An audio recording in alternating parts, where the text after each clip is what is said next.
Bendita las madres, recordando al ángel que quiero buscar. Ernesto Sánchez Macata.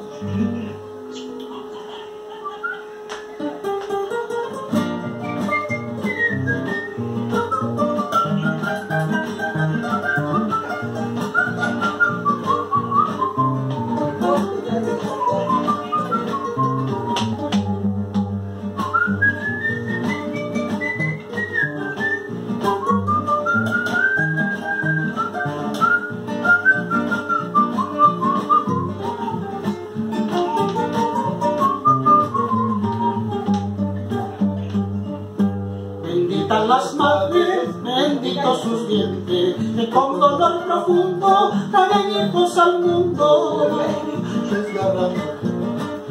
Desgarrando tus entrañas, hiriéndose en el alma, tratando a la muerte segundo por segundo. Benditas las madres que con temor al niño entregan su cariño a puro y verdadero. Me siento en sus brazos, envolviendo tu besos, adorno por pedazos el corazón sincero. Ahora, eso.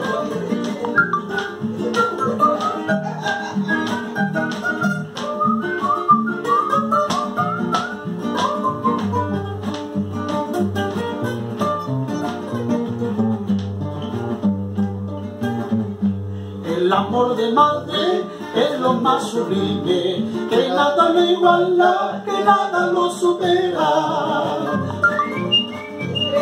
Porque hasta Cristo, para venir al mundo, a ser más Dios que nunca quiso tener su madre. En lo poquito que escribo tan solo quiero aclarar que hay hijos desobedientes que a su madre hacen llorar. Pero la madre tan buena todos ha de perdonar. Su hijo es un ocioso, un ladrón o criminal. ¡Ahora!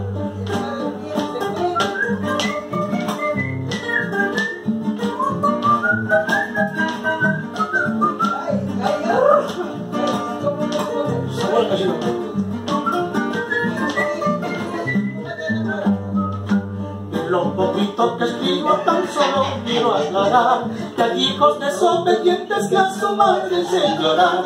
Pero la madre tan buena todos ha de perdonar. Si el hijo es un ocioso, un ladrón o criminal.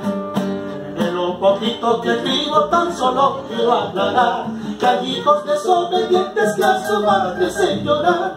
Pero la madre tan buena todos ha de perdonar. El hijo es un ocioso, un ladrón o criminal.